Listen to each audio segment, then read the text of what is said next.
So could you hear that with your ear at the time, or did you have to Yeah, replay it? Hear it? yeah. See, I can hear him.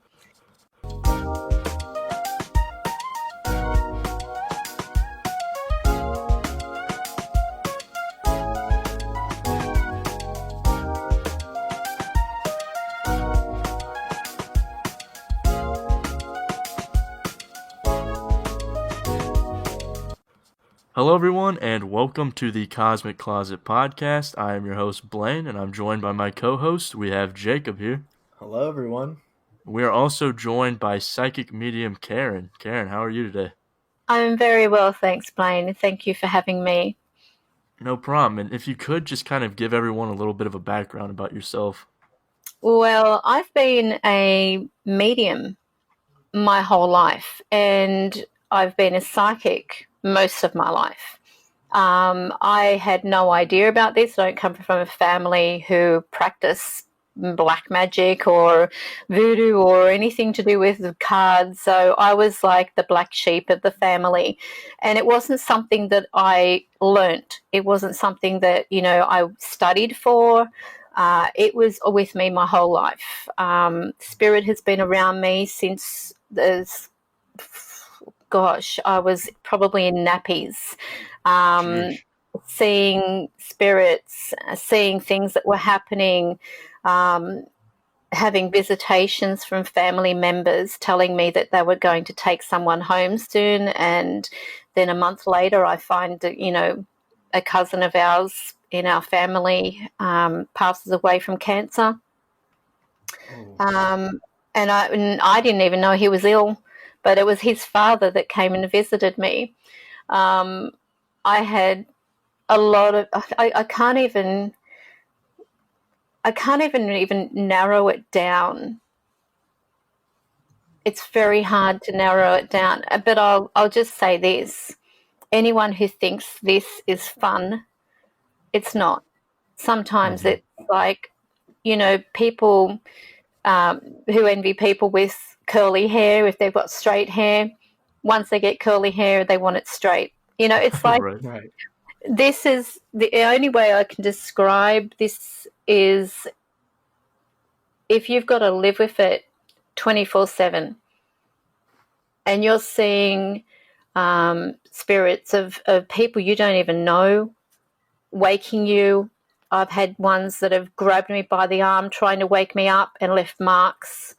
They're not demons. They're just souls who know that I can see them, and because I can see them and hear them, they are very persistent. It's not like in Ghosts where he sings 99 bottles of beer on the wall. They just hang around. So I've had ones that have just stood there watching me until I acknowledge them, and then some will just still stand there and just watch me.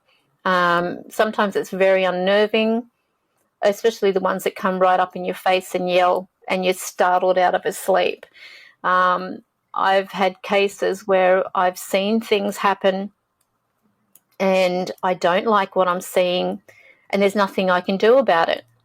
I had a vision once where I saw a child catching on fire. It was like, it looked like spontaneous combustion type of thing. It was so freaky.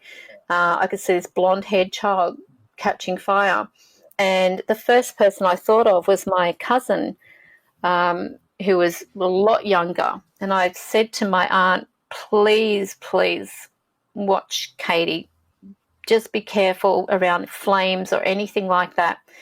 The very next day, my daughter caught on fire. Whoa. The hot water system exploded in the laundry. She was engulfed in flames, basically, ended up in the children's ward of the hospital. I was just beside myself. So it wasn't something that I could stop because these things are shown to me for a reason. And sometimes I get angry at why they're shown to me, because especially when I can't do anything about them. Right. I think most incredible experience I had, call it paranormal, call it divine intervention, was when I had basically a breakdown. Everything in my life had come to a point where, I was starting to get very angry at God. I was cursing him, basically. Why do I bother praying to you? Listen to me. And then I threw in a few other things. You couldn't even help me find my father. And then I cried myself to sleep. And the very next day, you wouldn't credit it, I found my father. It was Whoa. a most incredible experience. And if it was that peculiar, the way that this happened, that we even made headlines in the Lincoln Times newspaper. And it was so weird. My father was a sailor, and he came out to Sydney, Australia, and of course met my mother. And during that time, of course, I was conceived. She wrote to the ship and told them that she was with child, and, just wanted to let him know. She said that she was going to adopt me out because back then it was taboo for any single woman to be carrying a child. And she said, but I felt that you had a right to know. His shipmates said, don't fall for that. She's looking for a dual citizenship, and she's probably not even pregnant. And if she is, it's probably not even yours, making my mother out to be something cheap. Right. And they threw the letter overboard. And when I was born, my mother had this really weird experience where she had a dream. And see, when I was born, because she was going to adopt me out, as soon as I was born, they took me off into another wing of the hospital completely, didn't even tell her the sex. They had papers in front of her the next morning when she woke up to say, you've got to sign these to adopt the baby out. They didn't tell her the sex or anything like that. And she had this dream that she was holding a baby girl and sharing, me around basically to the whole family, showing them, what I look like and blah, blah, blah. And the next minute when the nurse came in, when she woke up, she said, I want to see my daughter. She said, who told you what the baby was? She said, I had a dream. I just feel like I've had a girl. She said, well, we can't share that with you because you're adopting the baby out. And then she said that she could hear this baby crying. She said, that baby's crying. That's my baby. They said, it can't be because your daughter's in another wing of the hospital completely. She said, I want to see. And she got her back up and ended up when my grandmother came in. My mother was that distressed. She said, I'm not signing anything until I see the baby. Wow. And so my grandmother insisted that they let her have that moment. And she said, when she saw me, I was exactly as she saw me in her dream. Oh my gosh. That's amazing. And it was really good. So when she wrote to my dad, and she had decided then she was going to keep me regardless. I mean, we were part of the Baptist church, and the people in that congregation, they would even cross the road to avoid being on the same footpath as her because she was, having a baby out of wedlock. They were quite, toffee-nosed, if you want to put it that way. And she went through a lot. But so many things were like, through the years, I kept having all these different types of visions and things that were, just undescribable to most people. Like one lady was bringing Tupperware stuff over to my mother's, and I could see her little girl, and I was talking to her little girl. I said, do you want to come and play in my cubby house? And this woman looked at me and she said, who are you talking to? And I said, your daughter. Can we go and play in the cubby house? And she started, she dropped to her knees and she said, honey, what does she look like? So I described her, and I'm looking at her like, don't you know what your daughter looks like? Mm-hmm. And my mother said, oh, look, disregard. She has imaginary friends, and, Right. and she said, you don't know me. She said, but my daughter was hit by a car last week and died. Oh my gosh. Oh And my God. I was taken aback because that's the first time I think it was very confronting to me that I was actually seeing a dead person. But her daughter looked fine. She didn't look like she was marked or anything like that, or, bleeding. And she looked at her mother puzzled, like, what are you talking about? So that was really hard for me, and it's an image I'll never get out of my head. So years later, when I have this meltdown and I'm saying, you're not even there for me, I get on my computer later that morning after sending my daughter off to school, and there's this tab on the browser that wasn't there the day before. Mind you, this was at the time of dial-up, internet and everything. Mm-hmm. Right. I thought, oh, great, I've got a virus. And I was honestly at such a giving up point in my life. I thought, I'm going to help this virus along. I have nothing. I just felt if it wasn't for my daughter, I would have killed myself Oh my because God. that's how much of a meltdown I had hit. And so anyway, I opened up this tab, but to my surprise, there was no virus. It was actually a link that had the weather, the sports, betting and stuff, and then it had down the bottom People Finder. And I thought, oh, and it sort of dawned on me the night before. I cried myself to sleep, screaming at God, you couldn't even do this. You're not even there. You don't even listen to me. You're a waste of time. I clicked on the People Finder, and there were two links in there. One was switchboard.com and one was something else.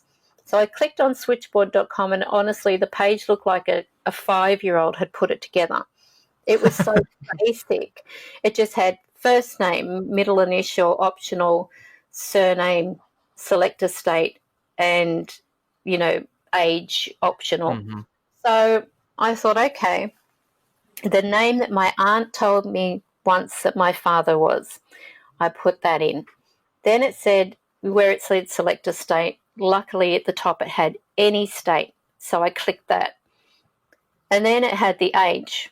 So I thought I'll put in my mother's age as an estimate. Mm-hmm. So I did that. And I hit search, and this little animated icon's flipping around. And back then I was a smoker. I would smoke nearly a packet a day. And so I lit up a cigarette, smoking as I'm waiting for this thing to finish. And it showed me 3 people with the same name.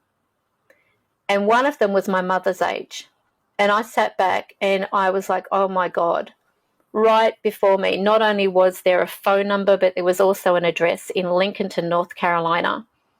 And I thought, I wonder if that's him. And so I had to ring my service provider because I've never called outside of Australia before. Right. And I rang them up and I said, look, how do I dial this number? I really need to call it.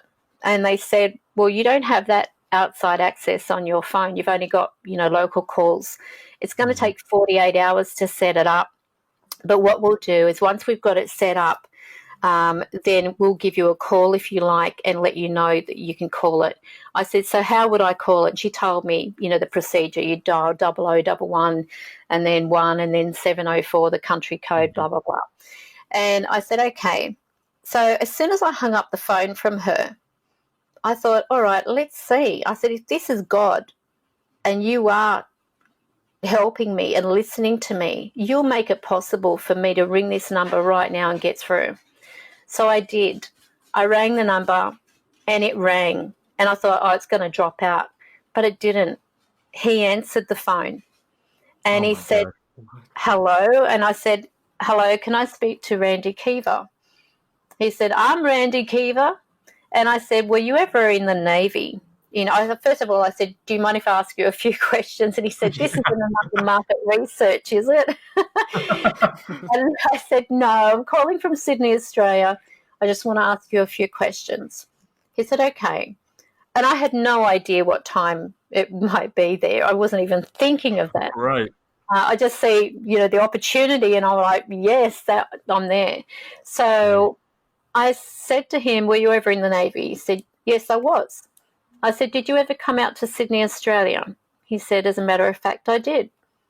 And then I said, do you remember a lady by the name of Diana May? And he went quiet, and I thought, oh, no. And I thought it's probably not him. And then he said, oh, Lord, I think I know what this call's all about. And Oh I my burst gosh. into tears. And I said, I think you're my dad. And he said to me how his shipmates had thrown the letter overboard, telling him, don't fall for it. You're probably, getting caught up into something that's, you're not even the father, blah, blah, Right. blah, not even be pregnant. And he said, I always wondered if I was a father. And he said, and I'll tell you a story. He said, are you sitting down? I said, yes. And he said, I'm in a wheelchair. And I'm going to backdate. I'm going to go back a bit, because before finding my father, some neighbours moved in beside me, and the woman was in a wheelchair, paralysed down one side. So, of course, I took pity on her, and I thought I'll go in and I'll, see if there's anything I can do to help her, housework, looking after her pets, whatever, just to sort of, help her out as a neighbour. And it was like it was a plan. It was a complete plan. The reason for me getting to know this woman was because of what my dad was about to tell me. He said to me, honey, I'm in a wheelchair. And I said, what happened? He said, I was shot in the head. He said, they had to pick the bone fragments out of my brain, and I can't walk. I'm paralysed down one side. And I said, oh, my God. And he said, and that's exactly what I said. He said, I wondered why he let me live, and now I know it was because my little girl was looking for me. Oh my gosh.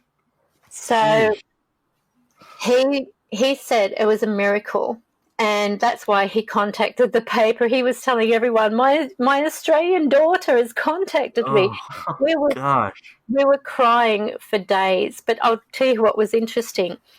2 days later, I get a phone call from my service provider to say I can call outside now. Right. I said, what are you talking about? I've already rung him. And they said, did you go through exchange? And I said, what's that? And they said, did you have an operator connect you? And I said, no, I just dialed the number as you said.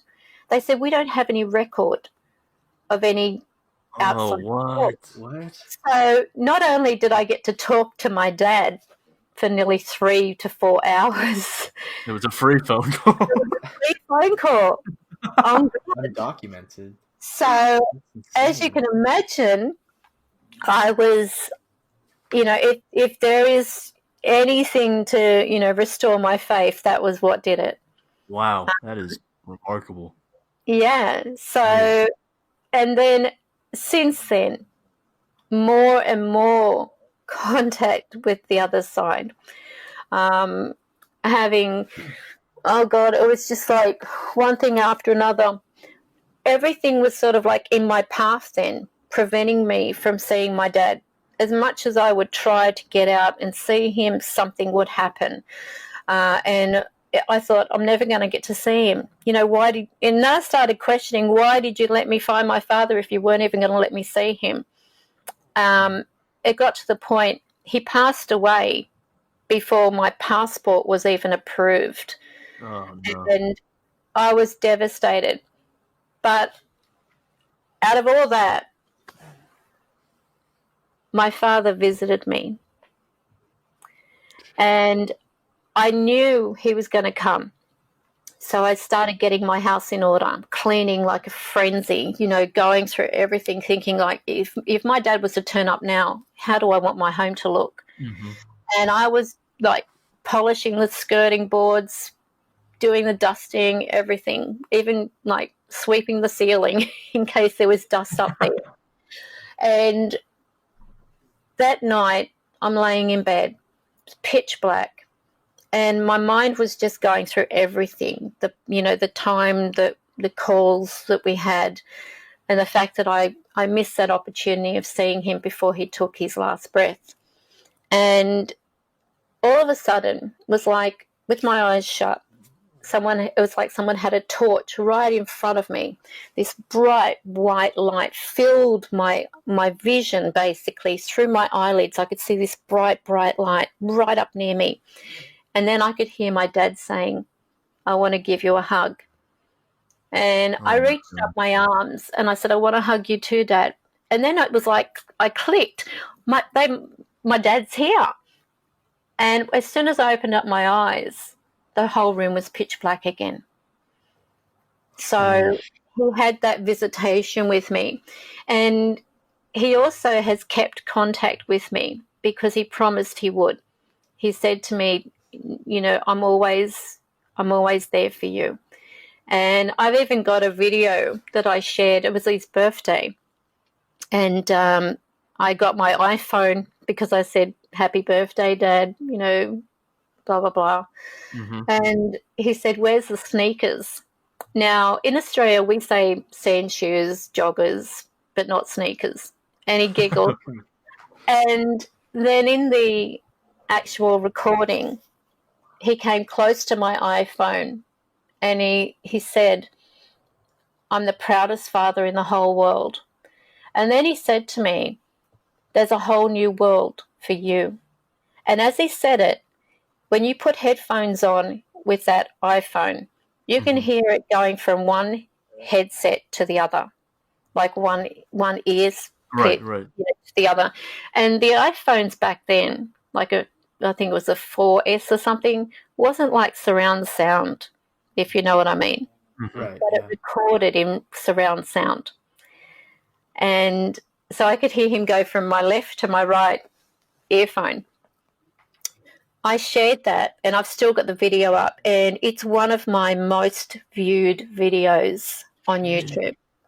It's got, you know, thousands upon thousands of people that have received faith, if you want to put it that way. They've received something powerful from his message. Gosh, that is incredible. It is beautiful, absolutely beautiful. So in those, you know, in that respect, I'm really glad to have this gift. I'm glad to be able to have the ability to hear them. I'll never forget my mother. She's on the other side. I was having this midnight craving for chocolate, and I remember walking into the kitchen and I hear my mum say, "Do you really need that?" Oh, no. I was like, "Give me a break. You know, I'm just going to the, you know, can't I have a treat?" She said, "No, put it back. You know." What? So Mum was, you know, pulling me up about having a chocolate, and I really didn't need it. It was just, you know, a craving that I had. I remember when I was doing very long hours at the office doing the readings, and I remember my office spirit, Albert, saying to me, "You need to do something about David, who is my other half." And I said, "Why?" And he said, "He's cheating on you, Karen." And I said, "Don't be silly. He wouldn't do that." I said, "Don't make up lies." And I got angry with Albert, and I sort of ignored him. Then when I got home, I was in my room sitting down reading, and my mother appeared and she said, "Kick him to the curb." And I said, "Why are you saying this?" I said, don't you like him?" She said, "He's having an affair." And I said, "He wouldn't do that. He's not the kind of person to do that." And I refused to believe her. And then I've got a resonant spirit, Chris, and he said to me, "Karen, listen to me. Albert's told you, your mother's told you, and I'm telling you, he's having an affair." I said, "He's not the kind of person to have an affair." He said, "He is." Anyway, it started, you know, I've got 3 spirits telling me he's having an affair, and he was always the kind that, you know, if someone was doing something like that, he'd have something, quite Right. cold to say about them, saying, what a low life, blah, blah, blah. Well, as it turned out, he was. Oh. And I remember getting home from work one day and Chris says to me, go and ask to have a look at his iPhone now. And I said, I can't. And what am I going to say? And he said, just make up anything. Just say that you've got an app that's, you've done an update on your phone and it's playing up and you just want to see if it's doing the same on his because he's got the same phone. Mm-hmm. And I said, okay. So I went out and I said to him, can I have a look at your phone? I said, I've just had an update and my phone's playing up. I just want to see if yours has got the same problem with the recorder. And he got all defensive, saying, no, you're not looking at my phone. And I said, what have you got to hide? I said, I'm just looking at the recorder. And I was gutted, absolutely shattered, because I refused to believe three very reliable spirits. And yet he was trying to hide this from me. I mean, you don't hide anything from a psychic. But That's anyway, fascinating too, because what's the difference between a resident spirit and then a home spirit? How do you tell those spirits to kind of like stay where they are? How do you control them? well, I didn't even invite Chris into my life. Chris came into my life at a time where I obviously needed him.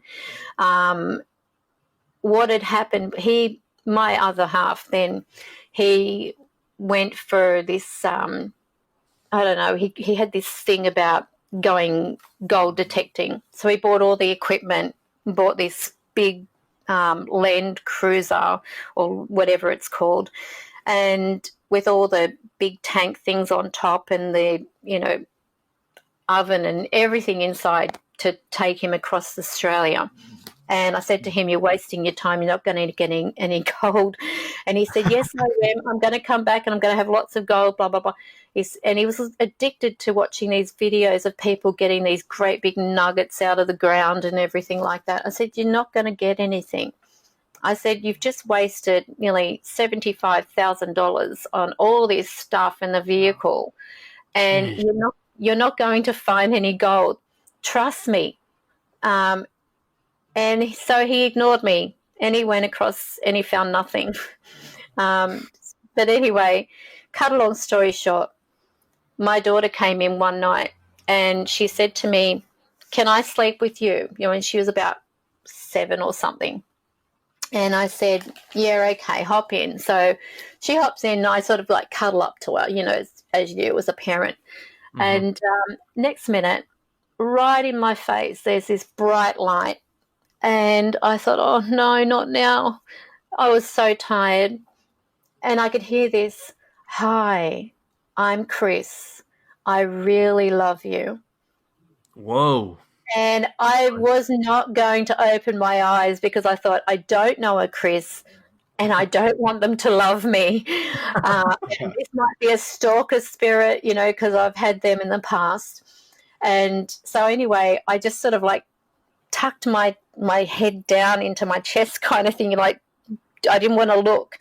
Right. And the energy coming off him was that strong that even the filling in my tooth was vibrating. My face muscles were twitching.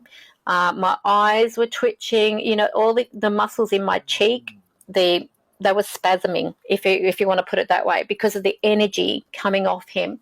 Oh my God. And I don't know what happened, but I must have just blanked out. And the next day I woke up and I was telling my middle daughter about this experience, and I sort of giggled it off thinking, this is crazy. I can't even, go to sleep and I'm being told now that they love me, which is nice, but, you don't know what their intentions are. Right. As soon as I said that, I felt him around me. And I said, oh, my God, he's here. And I grabbed my iPhone because my daughter, she said, Mom, you're scaring me. And I said, look, I'm sorry. I've got him around me. I want you to hear him. And I said, if this is the same Chris from last night, I want you to speak into this and say what you said to me. And sorry, that's my message. That was perfectly timed. I know. I said, I want you to say what you said into this recorder on my iPhone. And you can hear him plain as day saying, Karen, I really love you. What? Gosh. And I don't know whether I'll see if I've actually got the audio. I'll have to go to my YouTube page because I've got it up on there. Chris. How, I guess, like, how do you make sure that it's not something malevolent? Like, I know we've had people on in the past that say that sometimes it could be demons disguising themselves as other people. I How? would know the difference, believe me. Okay. Oh, yeah, here it is. I'll see if you can hear it. Okay. You'll hear him say, I really love you. Mhm. Karen.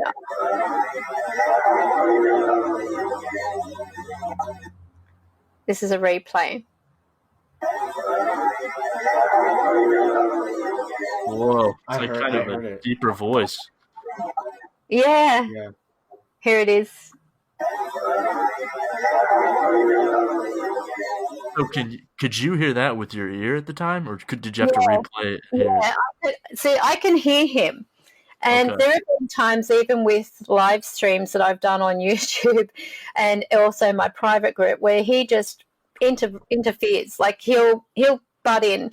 There was one time I giggled because I used the spirit box, and I love that because, I mean, the spirit box has been around technically for many, many years. Spirits communicate through many different things, not just a medium per se, but anything can be a medium. You know, you can have a standalone speaker and they can speak through that. They don't have to have an app attached or a radio attached. If they're going to talk, they're going to talk.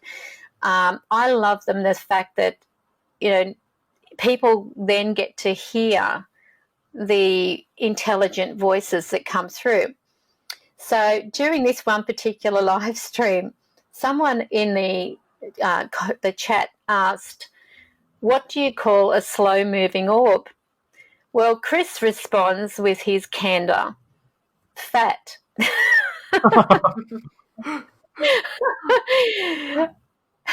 Oh my gosh. So like can you see Chris? Like do you know who he was when he was alive, or do you just see him as a spirit? Like I've seen him, but he'll walk past the door and poke his tongue out at me. You know, like he's not an evil spirit. You know, like he's actually protected us.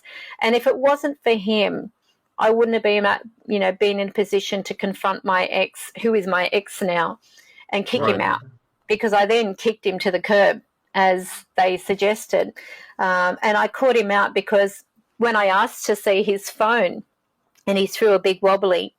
My middle daughter got up, went over to his laptop and said, oh my God, Mum, he's chatting to another woman on here. And he turned very violent. He grabbed me by the throat, threw me up against the doorway in the edge of the door. It was like he just lost it. So that was it.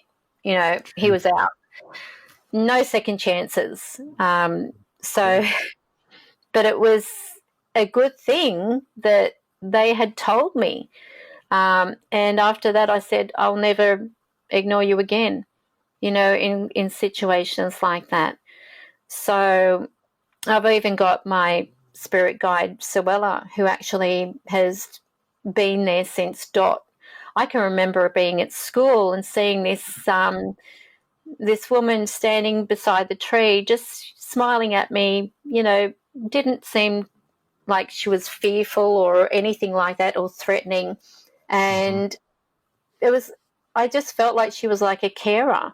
She was just watching over me. I thought everyone had them, which they did. But see, I can't see anyone else's guides. And that's one thing, you know, Suella said, that anyone who tells you your guide's name are bullshitting to you, because guides will never tell anyone but the person who they are looking after who they are. So what You know, what is a guide? What is a guide? a spirit guide is someone who basically comes into the world with you. They they help you along your path. They don't stop you from making mistakes. They're like an if you want to put like an angel, they are like an Okay, angel. like a They guardian won't angel. Right? That's what we yeah, have. they Okay. won't interfere with you making mistakes because this is all part of your life's experience. This is all part of your lesson in this life. You've got to go through all this. You've got to make mistakes in order to understand more about yourself as an individual spiritually, as well as, understand your limits. Because, some people will get away with things, whereas other people won't. And that's because that's not meant for them, you know. And it could be, like you think about people who get away with murder, eventually they get caught up with, Mm-hmm. but, they still have to face that penalty.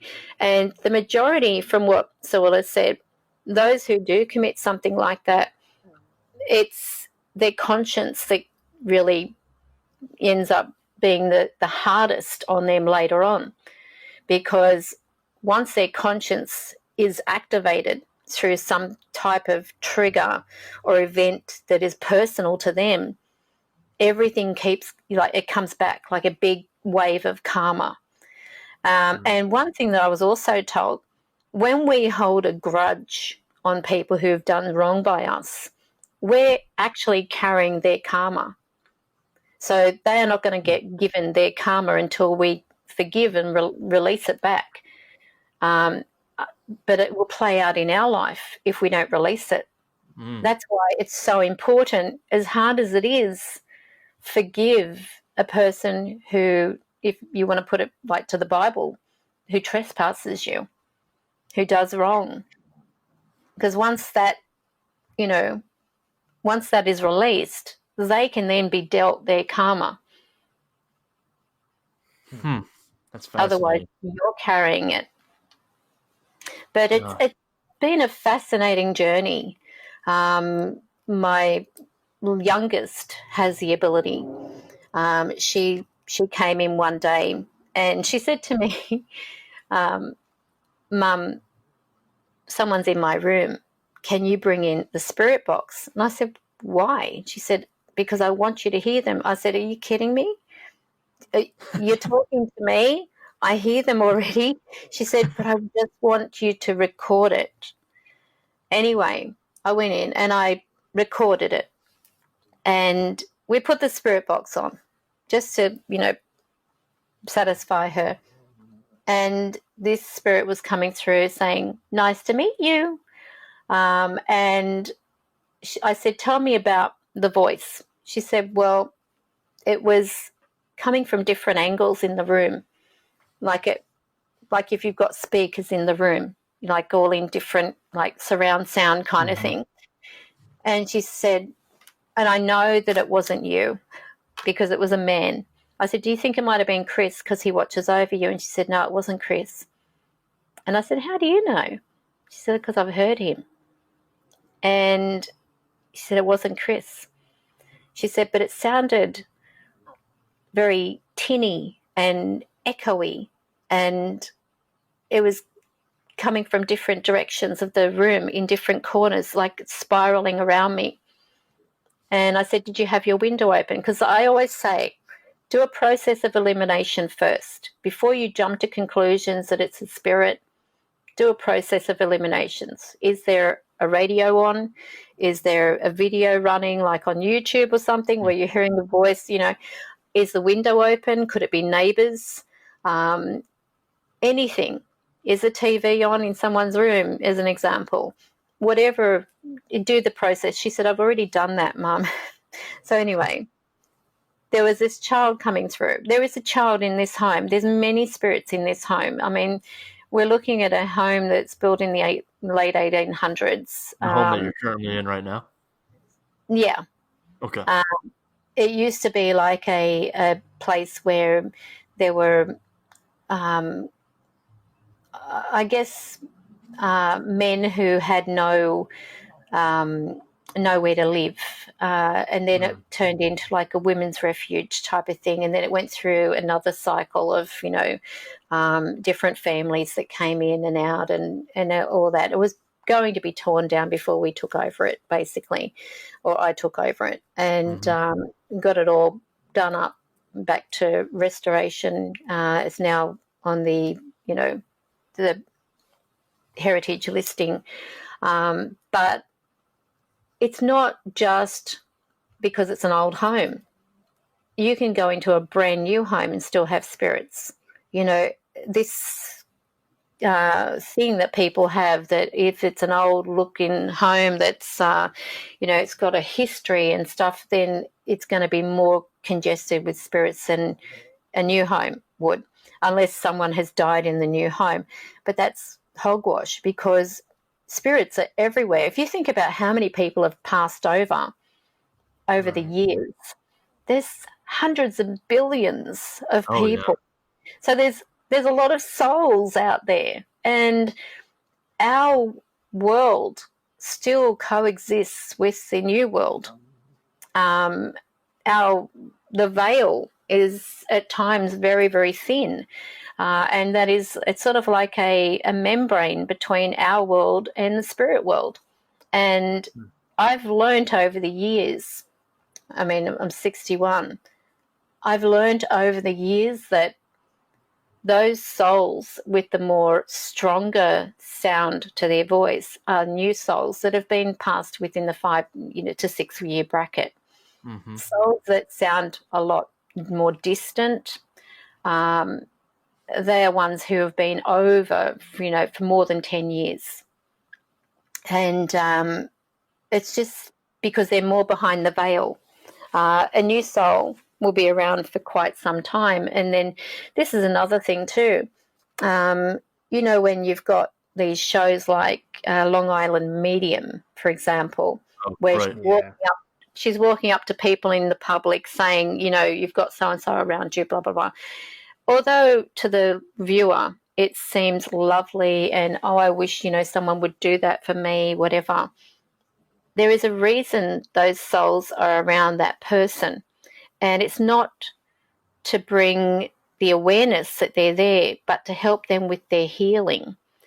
And when a person, and this is what spirits say, if you go up to somebody in the street and tell them that there is a soul around them, their mother, for example, or their father or grandmother or grandfather, and you tell that to that person, it's called ego seeking. And it's damaging. Even though it sounds like it might be very soothing, that Mm-hmm. person is in a healing process. That soul may be around them purely to make sure that their healing is going to be done in a proper way. That they might be grieving that person still, but that soul too is going through its own grieving process. It's becoming more aware of its new type of life. So it still goes through a separation process, the same as what we go through, like that grieving, but it's around as spiritual support. When you go interfering with that spiritual support, it can be more damaging to the ones left here, because that soul has a window of time that it needs to cross over in. And if it's taking longer because, for whatever reason, that person is not letting go, they're going from one medium to the next, trying to make contact, they're actually holding that soul back from crossing over, where it can then be behind the protection of the veil. Because once they're left here basically for, a certain amount of time, they can become vulnerable to become what we call earthbound spirits, who find it very difficult to cross over. And another thing is those who fret for their loved one to the point where they just want to kill themselves to be with them. What I have found through many, many visitations is they feel like they've been dealt a raw deal. They've said, I can't find them. I can't find them. I took my life because I wanted to be with them, and I can't find them. And that's why they can't find them, because they have to remain here spiritually until their natural death would have occurred. So Okay. if they take their life and they have, still got many years ahead of them, they could be here for many years before their soul will be taken to the new world. But in the meantime, they're vulnerable. They become vulnerable to, the asshole spirits, and they're around everyone. So don't think you don't have ones there. You'll have ones where, when you've got days where you wake up okay, next minute you just feel so angry, or you Mm-hmm. get cheesed off with somebody for no reason, and you're saying things that are very cold and nasty to people, and it's like you don't know why you're doing it. That's Yeah. Right. because the soul spirit, they thrive on breaking up happy relationships. They thrive on, it's like, if you think of it this way. Imagine these spirits who are so miserable that it's like when you're angry, if someone else is not angry and then they get angry, all of a sudden that feeling of anger diminishes from you. You're sort of like, it doesn't feel as intense because it's broken away from you and it's around somebody else now. Like Mm-hmm. if you're, I'll try and use an example. Say you're really ticked off about something, and you have a go at someone around you, and we've all done it. Be it, Yeah. just out of the blue, we just get really aggravated, and it could be something that they say and that triggers it, and we go off our head at them. It could be that we see them dropping something on the ground, not picking it up, or not washing up something, and it's like, you lazy, sob, can't you do this, blah blah blah, and you lose it. And then once that person gets angry, you're wondering, why are you angry? And it doesn't feel as intense. That's because that energy, and everything around us is energy. That energy is that anger, and it's now to that other person. And that's why we, often wonder, why are they so upset? Like, why are they ticked off? It's, Yeah. and then we forget why we were really angry. And it's like, I don't even know why I was angry. These are the arsehole spirits. They're trying to bait people into, saying or doing things. And this is another thing too. I don't know whether you've heard of voice hijacking. I Have you read heard a of? little bit on your website. Yeah. Well, voice hijacking is where a spirit can manipulate a person's voice to say or sound like they're saying something else. Now, you think about over the phone, or even like autocorrect on our phone. You might send off a message and say, I didn't type that. You know, Something Right. has gone in there that sounds very sarcastic and nasty, and that's not what I put. And this is where they can also control. I'm not trying to make everyone paranoid, by the way, but Right. if It's over a phone eye-opening. call they could make a person sound like they're saying, like, I hate you or something like that, whatever it might be. Well, it might be like, they might even make a person sound like they're snickering in some way, like laughing when a person's upset. And that person says, "Are you laughing?" And no, I'm not laughing at all. But Oh gosh. they will interfere, because because they're so angry, they sort of leave this world angry and they remain angry. They thrive on getting people to have a go at each other. So just always, be aware that these things can happen. You Well, I've know, heard I've heard demons can do that too, or like they can come back and kind of like disguise themselves as someone that you used to know, like a loved one or something. they Or, can, but these are usually the arsehole spirits. You'd know if you had a demon, trust me. Arsehole spirits, they just make you feel very uncomfortable. They can be very similar to poltergeists. They can, be there 1 minute, next minute you don't feel anything around you, like Okay. poltergeists. It's the wave of activity, usually with more than one spirit.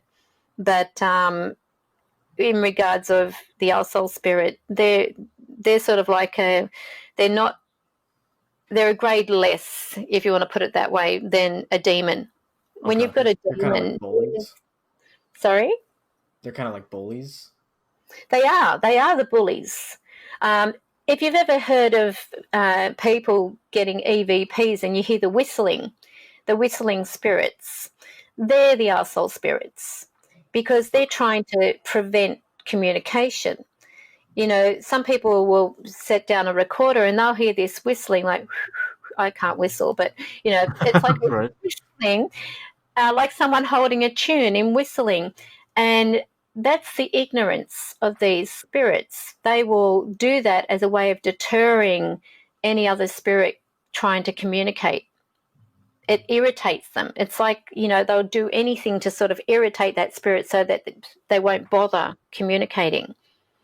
So if you hear any type of, recording and there's a whistling, that's an arsehole spirit.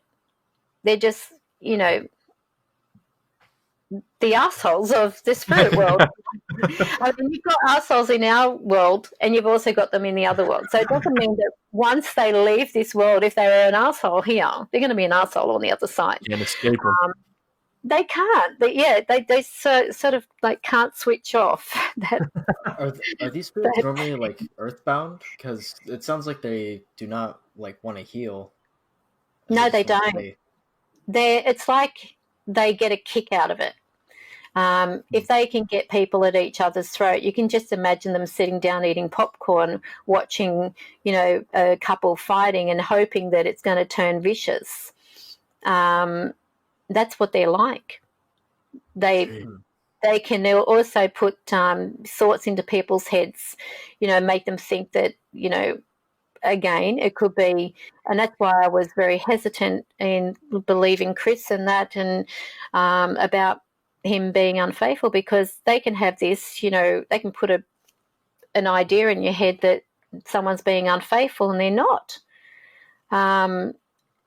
You might get paranoid all of a sudden, like who are they talking to? Are they texting someone? You could have all this go on. That's why you've got to be very careful. I mean, we're living very, very close to the veil as it is, which means that there's going to be a lot of things that, we think are normal, but they're not. The things that are going on, I remember, you think about the way the world is at the moment, these dog and cat farms and, killing these animals, over in Korea and China and everything. They're just sadistic. I mean, as sadistic as it is, with people killing cows and all that. Yeah. But, the way that they go about it and this fixation they've got about, getting the gallbladder of bears and draining it because it's supposed to help with their sexual arousal and everything like that. It's all part of the evil side that is, if you think about, I know I'm jumping all over the place. No, you're fine. You think about, even in the Bible, it says that the devil was cast out of heaven to earth to reign over the earth until the end of time, basically, until Jesus comes and takes everybody up, everyone who's deserving, that is, up to heaven and, so on. So there's a point that I actually made in one of my blogs on our website about how we're so quick to blame God for everything. Everything goes wrong, we turn and we blame him. How many people have you heard turn around and say, damn the devil, for ruining my life, or the devil's done this and that type of thing. The first one they blame is God, because they just expect God to make everything right and everything rosy. And, the thing is, we do have the devil and his minions, if you want to call them that are all over this world. They can come through in many, many guises. You can have, like even you can watch a video. And I even had Spirit once say to me, be careful of some of the videos you watch, because you're opening a doorway for the devil himself to come through. And these could be videos like, The Omen, Poltergeist, things that we get a kick out of, the thrill of the scare kind of thing. We think of it as a movie, but technically it's affecting our emotions through that when you think about it. And what happens with the emotions, they're connected with our spirit, our energy field, if you want to put it like that. We project through our emotions our attitude towards things. We view things like, the killing of animals as being wrong and sadistic. I mean, you think about how many people will get upset seeing an animal killed, but seeing a person killed is like, Right. True. it's not as impact. But it should be. It should be just as equal.